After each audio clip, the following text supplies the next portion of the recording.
রাজধানীর বসুন্ধরা আবাসিক এলাকায় ব্যতিক্রমী এক উদ্যোগ হিসেবে চালু হয়েছে পরিবেশ বান্ধব, সাশ্রয়ী ও আরামদায়ক বৈদ্যুতিক শাটল বাস সার্ভিস, যা ইতিমধ্যেই পেয়েছে যাত্রীদের প্রশংসা। রিক্সার জায়গায় এই জিনিসটা খুবই অ্যাফোর্ডেবল।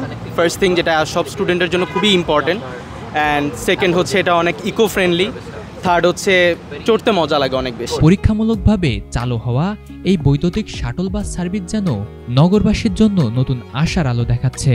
অন্য পরিবহনের চেয়ে এই শাটল বাসে চড়ে স্বস্তি অনুভব করছেন যাত্রীরা।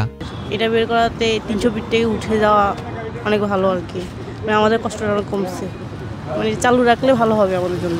পরিবেশ বান্ধব এই বাসে একসাথে 10 থেকে 12 জন যাত্রী আরাম করে বসতে পারেন।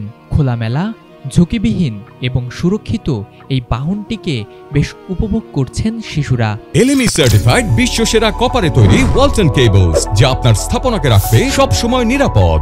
যেখানে রিকশায় যেতে 40 টাকা ভাড়া দিতে হয়, সেখানে শাটল বাসে ভাড়া মাত্র 10 টাকা।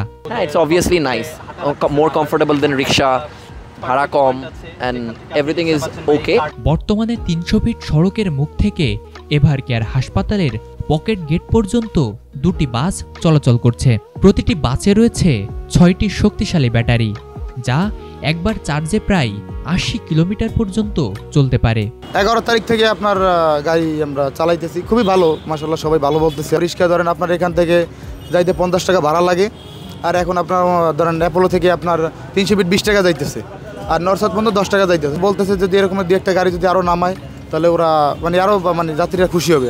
পরিপাটি, সাশ্রয়ী ও টেকসই এই পরিবহন পদ্ধতি যদি রাজধানীর অন্যান্য এলাকাতেও ছড়িয়ে দেওয়া যায়, তাহলে নাগরিক যাতায়াত হবে আরও সহজ, নিরাপদ ও পরিবেশ বান্ধব, যার সুফল পাবে পুরো শহর। ফরিদুল ইসলাম ইমন, এটিএন বাংলা।